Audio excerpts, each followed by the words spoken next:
Hoy coincidiría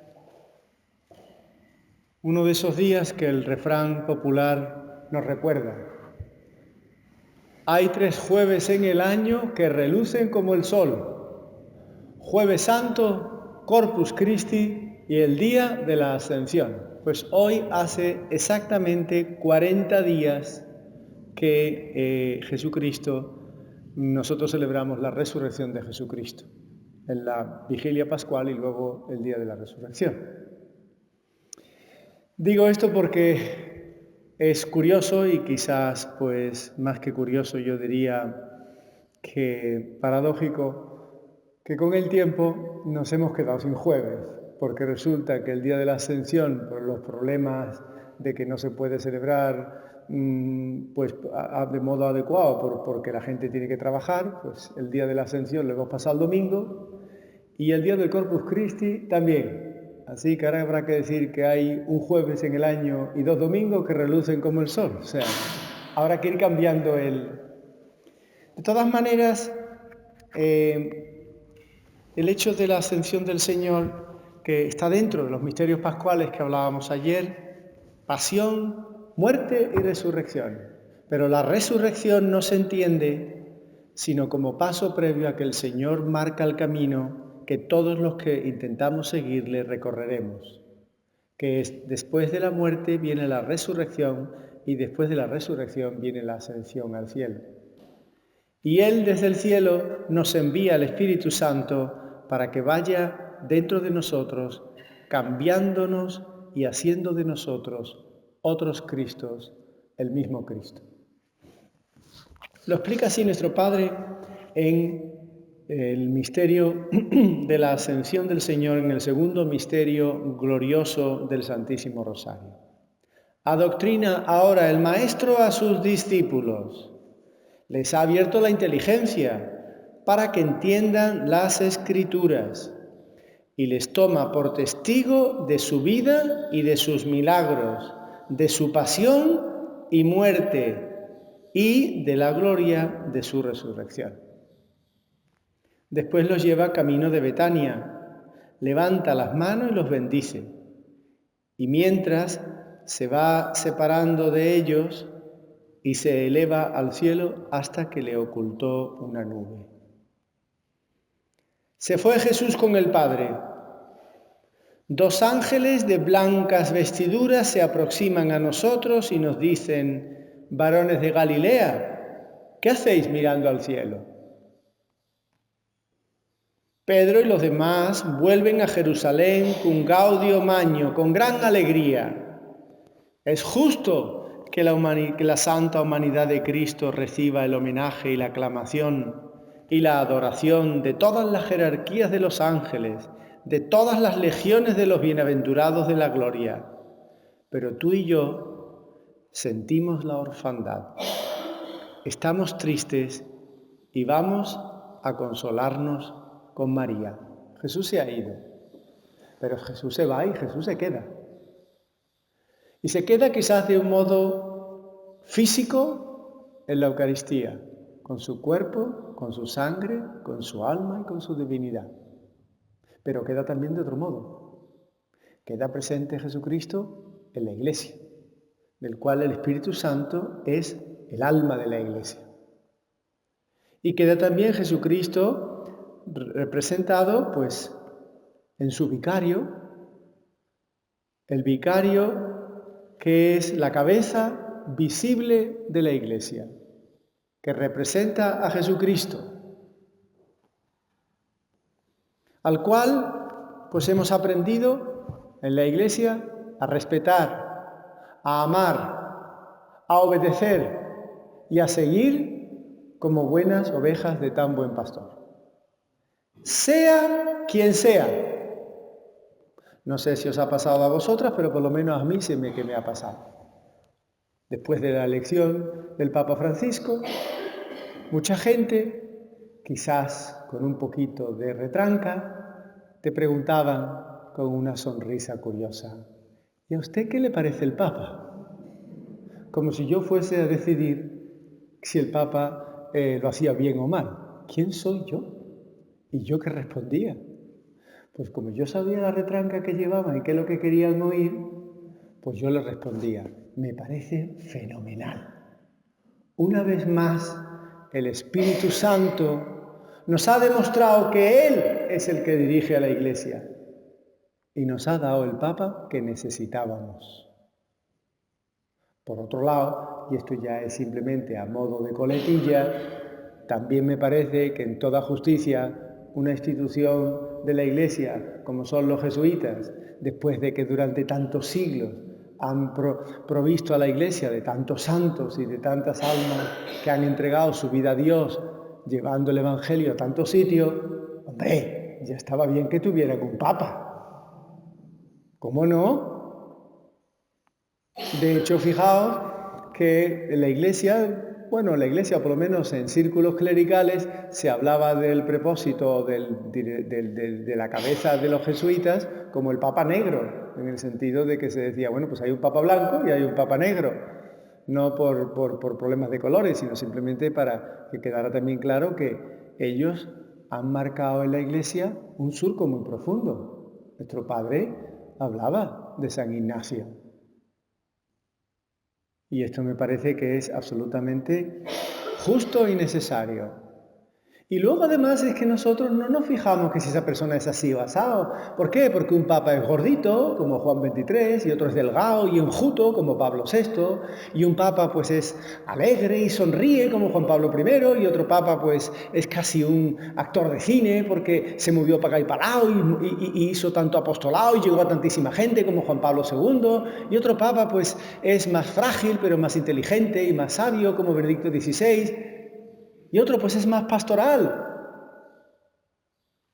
que nos dice a los sacerdotes y a todos los cristianos, y qué bien nos viene, hay que oler a oveja, y eso no es un perfume que se compre en ningún sitio, eso se consigue con el roce con las personas, y lo explica y lo dice de otro modo, hay que ir a las periferias, que no significa que te tengas que poner unas chirucas o unas botas y acercarte a algún sitio donde haya chabolas. No, significa que hay que salir de uno mismo.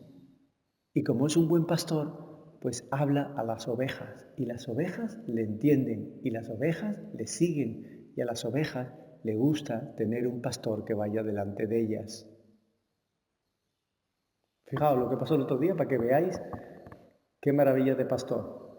Fue a una parroquia en Roma, y en esa parroquia en Roma estuvo una reunión con los niños de la parroquia. Al Papa le encanta estar con los niños. Y les dijo, ¿sabéis cuál es la señal del cristiano?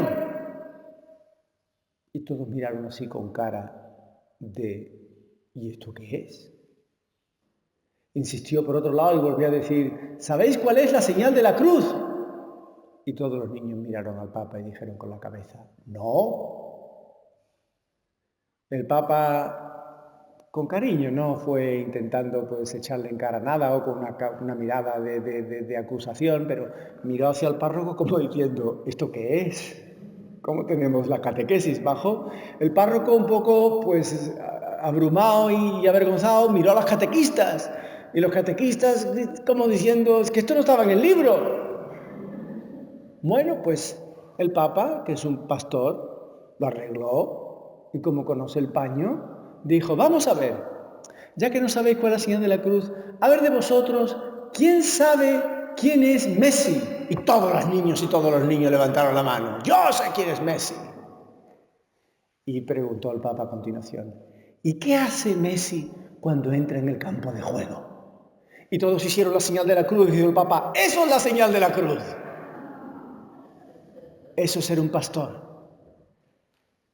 Un pastor que cuida de sus ovejas, un pastor que sabe, como todos los anteriores, que el mundo en el que tú y yo vivimos no es un mundo para que nos quejemos. ¿Cómo se aparta de Dios? ¿Cuánto mal hay en el mundo? ¡Que se para el mundo, don Facundo, que yo me bajo!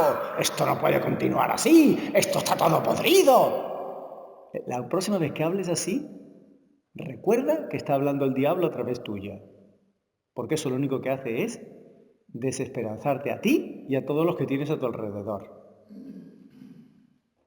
La visión de Jesucristo sobre el mundo es, el mundo me necesita. Yo tengo que entregarme al mundo, tengo que, como dicen todos los papas, tengo que evangelizar de nuevo este mundo, porque este mundo se bautizó, este mundo se malcatequizó y este mundo necesita que se le vuelva a anunciar la buena nueva que es que el Hijo de Dios se ha hecho hombre para vivir como nosotros, igual a nosotros en todo menos en el pecado, y por nosotros murió, padeció y nos salvó de nuestros pecados, ha resucitado y ha subido al cielo, donde está sentado a la derecha de Dios Padre. Esto es lo que hay que volver a repetir. El mundo es malo como ha estado siempre malo. Ya nos dice la parábola del Señor, que bien lo expone Jesucristo. Señor, hemos plantado trigo en tu campo y ahora de pronto ha aparecido cizaña. Sí, porque dice el Evangelio que un enemigo por la noche sembró cizaña. ¿Qué hacemos?, le preguntan al Señor los obreros. ¿Arrancamos la cizaña? Dice el Señor, quieto parado, ¿dónde vais? ¿No os dais cuenta que si arrancáis la cizaña, probablemente con la cizaña también podréis arrancar el trigo? Esperad, que ya llegará el momento de la siega. Y en el momento de la siega, cuando cortemos el trigo, separaremos el trigo de la cizaña. La ataremos en haces y la quemaremos. Pero arrancar. Y por aquí viene algo muy interesante, y es, Dios no te ha dado a ti ningún poder para cambiar a nadie, excepto una persona. A la única persona que tú puedes cambiar es a ti misma. Así que haz el favor de no perder más el tiempo intentando cambiar a los demás. De modo particularísimo, ¿a quién? A tu marido. No lo vas a cambiar. Y muchas de vosotras que tenéis experiencia, muchas de vosotras que ya incluso vuestro marido se ha ido al cielo, probablemente digáis, ¡ay, cuánto lo intenté! ¡Ay, cuánto me frustré! No, es que no tienes que cambiar a nadie. Si hay algún corazón que haya que cambiar, pídele a Dios que lo cambie a la medida del corazón de Jesucristo, no a la medida de lo que tú quieras. Tú no eres ni el modelo, ni eres el escultor, ni eres quien tiene que decir cómo tienen que ser los demás. No vaya a ser que intentes tú ser como el Espíritu Santo. Y por eso el Señor, en su infinita misericordia, no solo nos ha dado esta cabeza a la cual tenemos que amar y que tenemos que obedecer, y que el Señor además le ha dado las llaves para abrir y las llaves para cerrar. Estas llaves que el Papa las está utilizando para recordarnos que el Señor es misericordioso y Él también, porque hemos de ser misericordiosos. Hemos pasado de una iglesia, y no es que sea una iglesia diferente, lo que pasa es que había cosas que se subrayaban más y que nos hemos dado cuenta que a lo mejor ese no es el camino. Hemos pasado de una iglesia, vosotros a lo mejor acordaréis cuando erais pequeña, de aquellas misiones en que se hablaba de fuego y azufre. ¡Ay, vosotras, pecadoras! ¿Qué os iréis al infierno si no? Y claro, entonces nos confesábamos y éramos buenos, pero por miedo. Y yo no digo que eso no hiciera bien, probablemente hizo mucho bien a muchas almas. Pero ahora la Iglesia, y particularmente el Papa lo ha dicho en aquella carta que nos escribió el año de la misericordia, y dice a partir del Papa, tanto el Papa Juan XXIII como el Papa Pablo VI, dijeron, es verdad que en tiempos pretéritos hemos hablado tanto de la severidad como ahora nos damos cuenta que hemos de hablar más de la misericordia del Señor, de su amor hacia nosotros. Y no es porque estemos aguando el mensaje, es porque nos parece que este es un mensaje que llega más al corazón de las personas. Porque queremos que nosotros sigamos a Jesucristo por amor y no por miedo al castigo. Y en eso me parece que estamos mucho mejor. Aunque sí que es verdad que ha habido mucha gente que en el proceso se ha perdido porque ha habido mucha confusión. ¿Vale? ¿De acuerdo? Y luego la Iglesia, que es un cuerpo vivo, va produciendo nuevas cosas. Hay algunas que se mueren y desaparecen. y otras que surgen. Esto es como un árbol. Tiene ramas que se caen, algunas ramas se desgajan y las ramas que se desgajan es por cuestión de tiempo, poco a poco se secan y luego desaparecen. Hay otras ramas que crecen, que florecen, que dan mucho fruto y entre ellas, y nosotros hemos de darle gracias a Dios, surgió un santo como San José María que escuchando la voz de Dios, por eso él le llama la obra que el Señor le dio, la obra de Dios. ¿Por qué? Porque él nos ha repetido 1000 veces, dice, no es mía, no es mi idea, es la idea de Dios que yo intentando seguir y hacer su voluntad, esto fue lo que me pidió. Y la obra tiene que ser, como nuestro Padre nos dijo, una familia, una gran catequesis, una organización desorganizada, donde caben todos y todas, tanto de colores de la piel, como de formas de vida, como estados, como lo que sea. Caben todos. A lo mejor alguien que queriendo ser listillo dice, no caben todos, porque los religiosos no pueden ser del Opus Dei. Bueno, sí, porque nuestro Padre también previó que si un convento de religiosas, todas están de acuerdo, pueden ser cooperadoras del Opus Dei. Hay sitio para todo el mundo, aquí. Para los altos y para los bajos, para los gordos y para los delgados, para los ricos y para los pobres, para los que saben y para los que no. Para los humildes, incluso hay sitio para los soberbios, pero claro, se intentan mejorarse. Y como una familia, pues es lógico que tenga una cabeza, que le llamamos el Padre, que la encarnó durante tantos años nuestro fundador, al que queremos y tenemos gran devoción, que además la Iglesia lo ha reconocido y lo ha subido a los altares. Por lo tanto, nosotros ahora no solo tenemos cariño y devoción porque somos hijos de su oración y de su mortificación, sino que también ahora tenemos esa piedad porque Él es ahora un intercesor y para nosotros un intercesor natural para conocer y profundizar y para vivir este espíritu que tú y yo hemos recibido con la vocación a la cual el Señor nos ha llamado. Y una vez que nuestro Padre falleció, pues como Él nos decía, llevaba ese testigo en la mano, como quien corre una carrera de relevos, y se la pasó a don Álvaro, a quien ya Él había preparado. Y don Álvaro se lo pasó a don Javier. Y don Javier ahora se lo ha pasado al Padre, don Fernando. Y ellos nos han repetido una y otra vez y 1000 veces una idea fundamental y es que la obra está para servir a la Iglesia. Y en palabras de nuestro Padre, Señor, si la obra no es para servir a la Iglesia, ¡destrúyela! Es fuerte, ¿eh? O sea que tú ten conciencia clara que si en algún momento, por alguna circunstancia, te ves en que estás criticando o murmurando a la Iglesia, di, ¿esto qué es? Esto no puede ser. ¿Que hay cosas malas en la Iglesia? Te lo he dicho, la cizaña. ¿Que vas a decir que lo malo es bueno? No.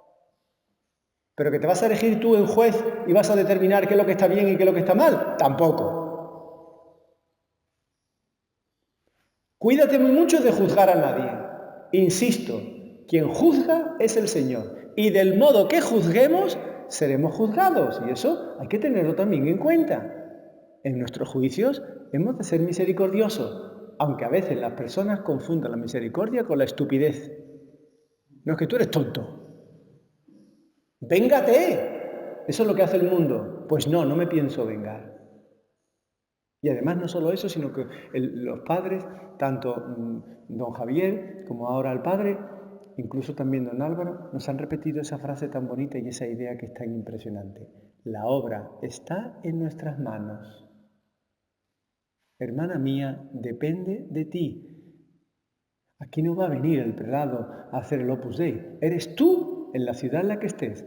Salamanca, Valladolid, León, Astorga, Benavente, lo que tú quieras. Santander, Oviedo, Gijón, lo que tú quieras.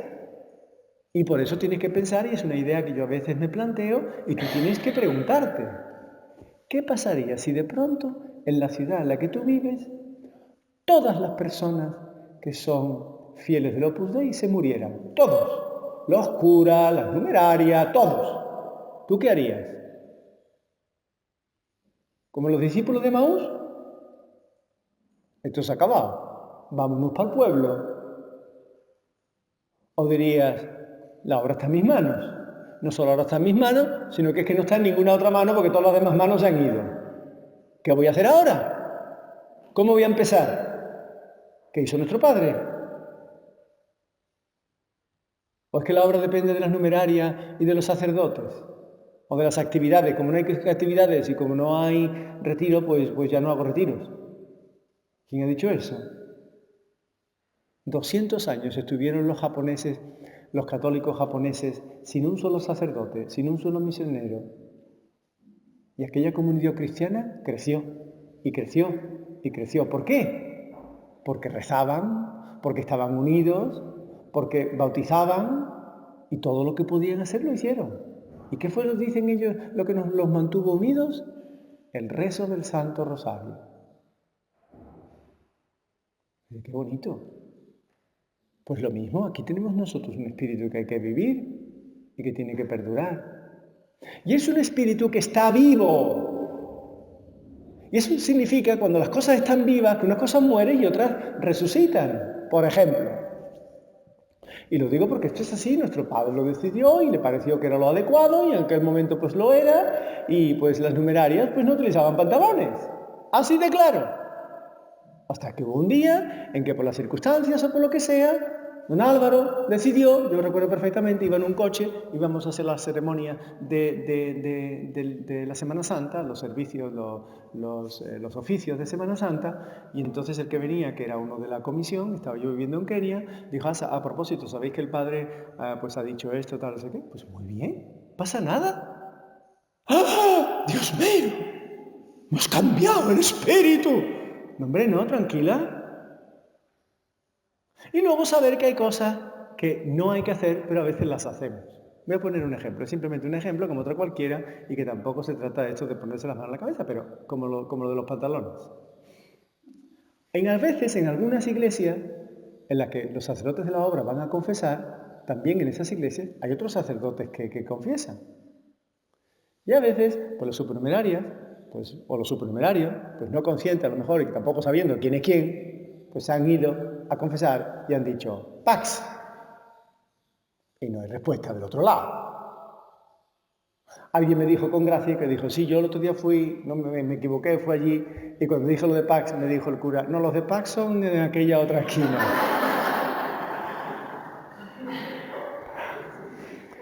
Pero hay situaciones incluso más curiosas y divertidas y que yo creo que hemos de intentar a ver cómo solucionamos. Por ejemplo, hay personas que cuando van a confesarse, incluso en una iglesia, abren su agenda. Y yo te lo voy a decir cómo se ve desde fuera y luego te lo voy a decir cómo se ve desde el sacerdote. Desde fuera se ve raro. ¿Tú has visto alguna vez a alguien que se ponga en la cola para confesarse y cuando llegue saca un papel y se ponga a leer un papel? Bueno, te voy a decir lo que me ha dicho a mí la gente porque esto sí que yo entro a esto. Ay, pues es que las numerarias lo hacen. Bueno, yo me pregunto, ¿pero es que hay que hacerlo? Yo voy a decir lo que nos han dicho. Nos han recordado que para preparar una confesión, sobre todo si es una confesión desde hace mucho tiempo o es una confesión general, pues a lo mejor es bueno prepararla apuntando alguna cosa para acordarnos pero que nunca jamás leamos esos papeles cuando vamos al confesionario. Os tengo que decir que se ve raro. Y a veces la gente dice, ¡ja! Van con papeles y se pasa media hora. Os puedo asegurar, y es verdad, que si vas sin papeles tardas menos. ¿Por qué? Porque tienes que hacer caso a la memoria. Y hay gente que te dice, no, pero es que si yo no leo, es que como tengo mala memoria, todo se me olvida. Pues no te preocupes, si se te olvida todo, no tienes obligación de confesarte de ello. Ah, y otra cosa, que eso sí que me preocupa y que por eso nos está dicho que no lo hagamos. Estas cosas sin querer fomentan el escrúpulo. Y el escrúpulo no es amor de Dios, el escrúpulo es esa capacidad o ese deseo que tiene el hombre de controlarlo todo. Yo quiero asegurarme de que me he confesado de todo. Y yo tengo que recordarte, hermana mía, que la confesión sacramental es absolutamente necesaria para confesarse, y hay que confesarse en la confesión, de los pecados mortales que nos acordemos, porque de los que no nos acordamos no nos podemos confesar. Pero los pecados veniales, la Iglesia nos enseña que hay miles de modos para perdonarlos. Por ejemplo, los pecados veniales se perdonan todos cuando en la misa decimos yo confieso ante Dios Todopoderoso, es un acto de contrición. Todos los actos de contrición perdonan los pecados veniales. Besar la cruz de palo, decir una ejaculatoria delante, perdona los pecados veniales. Hacer un acto de contrición, pedirle al Señor perdón, recibir la comunión. Hay miles de modos, pero hay gente que es tan, que quiere asegurarse de que lo he dicho todo. ¿Y qué ocurre? La conciencia luego te dice, te creías que lo había dicho todo, pero mira, hay también esto que no lo has dicho. Y ya te entra el miedo y ya empieza el escrúpulo. No. Tú vas a confesarte y dices, Señor, yo te voy a dar un abrazo y tú me vas a dar un beso. ¡Qué maravilla! Es que se me ha olvidado. No te preocupes. Si yo te voy a querer igual. Si yo quiero que salgas, incluso la imagen, el Papa Francisco la ha cambiado. Teníamos la imagen de, no, vamos a confesarnos y borramos las manchas que tenemos. Esto es como una lavadora. Y dice el Papa, no, no es una lavadora. Porque es un encuentro con Jesucristo. Y por eso vive con esa libertad de espíritu. Con ese gozo de decir, Señor, qué bueno eres. No eres como un cazador, decía nuestro padre. El Señor no es como un cazador que va con la escopeta esperando que nos descuidemos para ¡pum!, darnos un tiro. Él es un jardinero que cuida a sus plantas como si fuesen sus hijos y no las corta hasta que llegan al momento en el que están más floridas, y están más bellas, llenas de aroma. Entonces las corta. El tiempo se ha acabado. Solo quería que viéramos esa sucesión de el Señor sube al cielo, deja detrás de sí a la Iglesia, envía el Espíritu Santo, que es el alma de la Iglesia, deja una cabeza visible, que es el Papa, y en la Iglesia esas instituciones, todas las instituciones tienen una cabeza para que también nosotros aprendamos a obedecer. Y tenemos responsabilidad de rezar y de ser buenas ovejas de tan buenos pastores. Haz tu propósito hoy que se acaba ya esta convivencia. Señor, yo quiero siempre y en todo hacer tu santa voluntad. Ese es el camino de la santificación. A veces cuesta y no te puedes sorprender que en ese camino encuentres la cruz. Porque el proceso es como el de Cristo. Pasión, muerte y resurrección. Y el que resucita con Él participará con Él de la gloria eterna. Para siempre, para siempre, para siempre. Que así sea.